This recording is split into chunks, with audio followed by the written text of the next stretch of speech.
So have you taken an adaptogen and can't sleep? Or maybe you're sleeping worse and waking up at night, you may be hot, you're restless, and you're wondering what's going on? You found the right video. I'm Tadas. I've been an insomniac for many years, and I've experimented with a ton of different adaptogens from both Ayurveda and traditional Chinese medicine, TCM. And this video is about detailing that some of them, or most of them, are actually not very friendly to insomniacs. So it's very easy to hurt yourself with supplements when you're dealing with fatigue or underlying health issues, and you're very, very sensitive to different supplements. And botanicals can be just as powerful as any medicine out there developed by the drug companies. In general, what we hear about adaptogens is that they help us deal with stress and help us deal with change. Right? It says that adaptogens basically help our bodies adapt to stress, but that's again another myth, somewhat, because they also say that any adaptogen, their main property is that it will both stimulate or calm depending as needed. And I've learned that it's definitely not true. Um, so I want to go over some of the adaptogens that I've used in the past and share with you my experience really quick.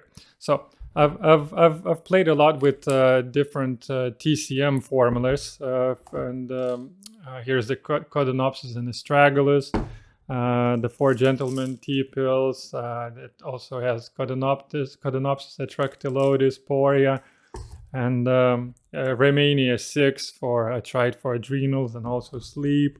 Chaga is one of my favorites. I'll explain to you in a minute why. That's another adrenal formula with Remania, and American ginseng, rhodiola, and I had a few that I threw away over the years, and I'm not using them anymore. So basically, long story short, I will go over some of the ones that I feel will help you sleep and the ones can hurt you. And basically, just really, if you look at Chinese medicine, it's so much easier to understand things, right? Because it's looking at your body as a composition of energy balances, and you've seen this like yin yang and so on. And there are herbs, and our body states are basically that can be yang, that can be stimulated or awake, and also can be on the yin side, right, where we're a bit more calm and maybe sedated, and we live a sedentary lifestyle. It's also yin is also time for sleep and night. So our body is also always changing with cycles and nature and also part of the day. And many of these herbs are also either yin or yang. They can either be sort of stimulating or calming, and that's a key difference to understand about these adaptogenic herbs, that they're not all created equal at all. Some of them will be more yin and some will be more yang. And what's going to determine whether that's the right adaptogen for you is based on what your body is like. Is it more yin? Is it more yang? Are you more exhausted and you're more like, drained, or are you more like lethargic? You have good energy, but it's hard for you to move, and just kind of get yourself going, and you have a lot of resources that you can stimulate. For example, if you take a very exhausted person, if you try to stimulate it initially, they will feel better, but eventually they will start burning. They will start burning out like a dead battery. And then if you take a calming adaptogen and you give it to a relatively healthy person who is just kind of more on the yin side, they will get even more sluggish and they will say, this doesn't work for me. So bottom line, you have to know your body composition. You have to know how your health issues are expressed in this balance of yin yang, and this is how you can pick the right adaptogen for you.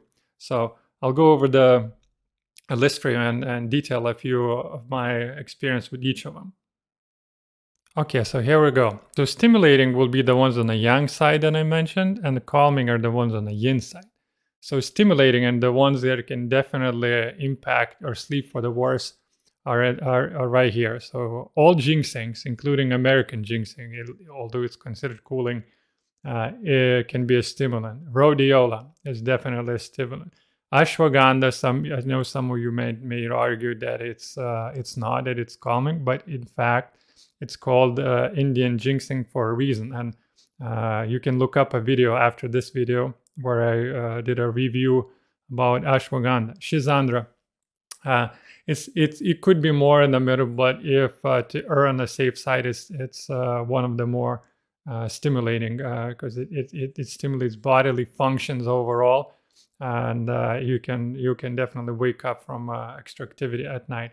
Cordyceps is athletes take it for a reason, right? I mean, it's definitely like a charging up from inside, and it's on the heating side. Astragalus is a very powerful herb. I can get a lot of energy from it, but certainly crash from it as well because it stimulates an immune system.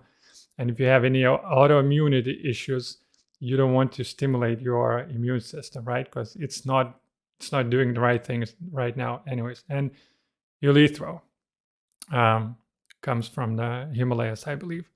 Okay, what are some of my most favorites that don't seem to cause any issues with sleep at all? In fact, seem to be helpful. Are Hesha Wu, which is a Fotai root prepared in a special way.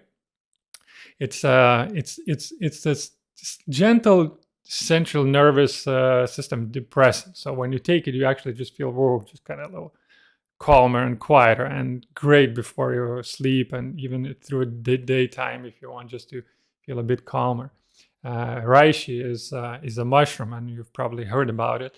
A Shen tonic, so to speak, for your heart. Really, it's a very calming, gentle mushroom with a multitude of medicinal purposes.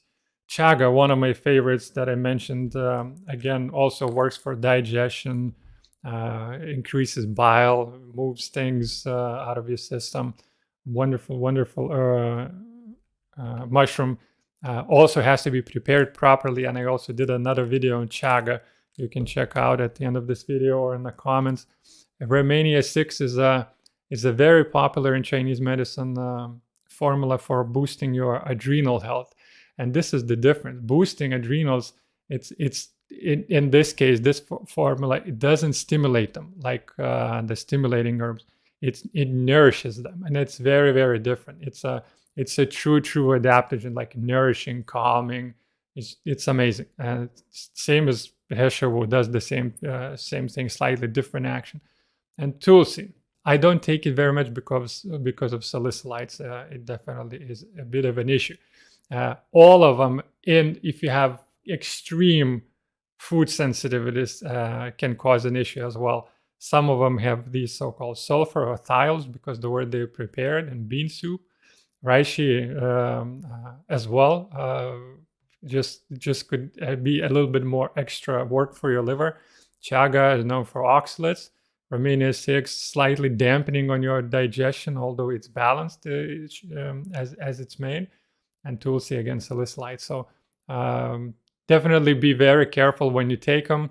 But if you do, go for the calming ones. And if you need a lot of energy, and you feel like you could use a slightly ramp up in your bodily functions and immune system and your nervous system, then you can try the stimulating ones. Why would some of these stimulating adaptogens work for somebody else to improve their sleep? Would be because they're addressing their underlying imbalance with yin yang. Many people need, for example, their bodily functions slightly stimulated, and this is where these herbs like ginseng and ashwagandha, schizandra, cordyceps would actually make their bodily processes more efficient. And as their bodies are more efficient, they will naturally sleep better as well. But they're not for insomniacs, so unfortunately, you have to be very, very careful. All right, so I'll include all the related videos in the comments or at the end of this video. If you have any experience yourself with any of these adaptogens, I'd love to hear from you. As well as if you're aware of any other adaptogens that have helped you a lot, I would also appreciate your advice. These are the ones that I've experimented, but there are a few others to try. So keep keep experimenting, and you'll find something that's well suitable for you. So thanks for watching, and I'll see you next time.